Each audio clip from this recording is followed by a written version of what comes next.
their neighbors, aka the humans. Poor elephants. Yeah. It's their land first. It's their land, so at least they're finding a way to coexist safely on both sides. All right, there is much more news straight ahead. 10 TV News at 6 begins right now.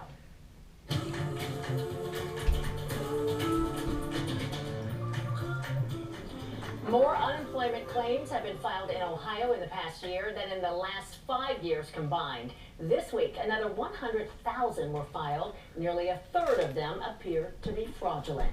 Good evening and thank you for watching 10 TV News at 6. I'm Yolanda Harris. And I'm Andrew Kinsey. The state says it is trying to stop the bleeding when it comes to unemployment fraud, but Ohio has already paid out hundreds of millions of dollars in fraudulent claims, many to scammers looking to take advantage of the unemployment crisis. As chief investigator reporter Bennett Haverly explains tonight, people aren't the only ones being victimized. Mike Keller makes another trip to the office to retrieve yet another box filled with hundreds of unemployment claims.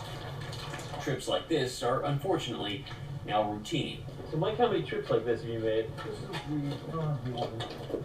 This is the second one. I had a batch brought to me last week, and this is the second batch I picked up here.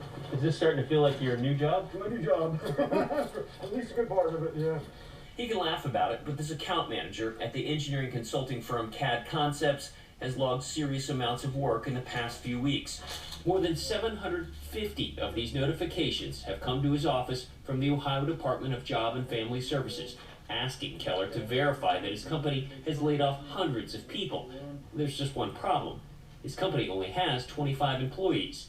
You can see where this is going. These are all individual claims, and they come out of a variety of different offices. You know, Franklin County, I saw one from, here's a Lima, at Dayton, you know, Marietta. They come from all different offices, but they're all coming to us, to our company.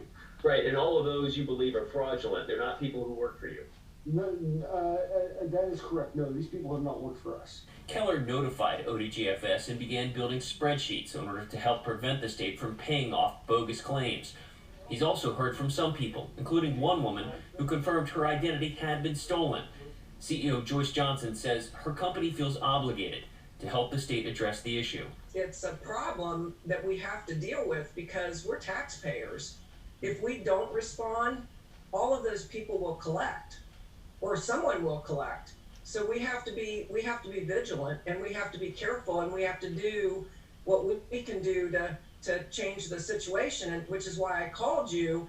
If it's happening to us, it has to be happening to other companies. ODGFS couldn't tell us if or how many other companies, but did say 5,700 employers across the state have reported instances of suspected identity theft. Make no mistake, unemployment fraud is a problem, a big one according to Blake Hall, a cybersecurity expert who started the company ID.me, which helps states verify people's identities.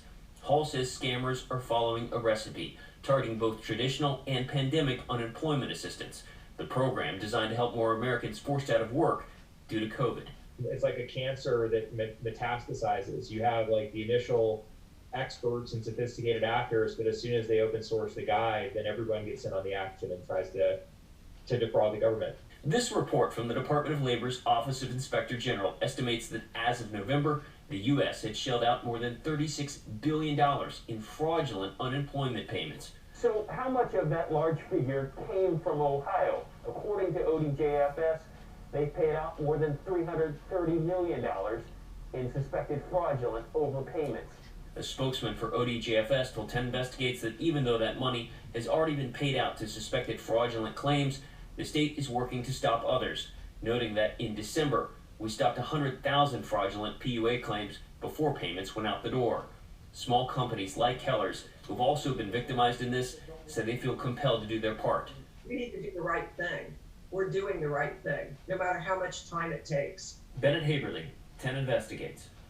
Now, the state says it's working to identify those responsible and help curb fraud. If you have something you want our 10 Investigates team to look into, email them at 10investigates@10tv.com. A Central Ohio teacher is on administrative leave after a controversial dispute with a student. The video shows a Bishop Reedy teacher making disputed comments about the death of George Floyd. That's the Minnesota man who died.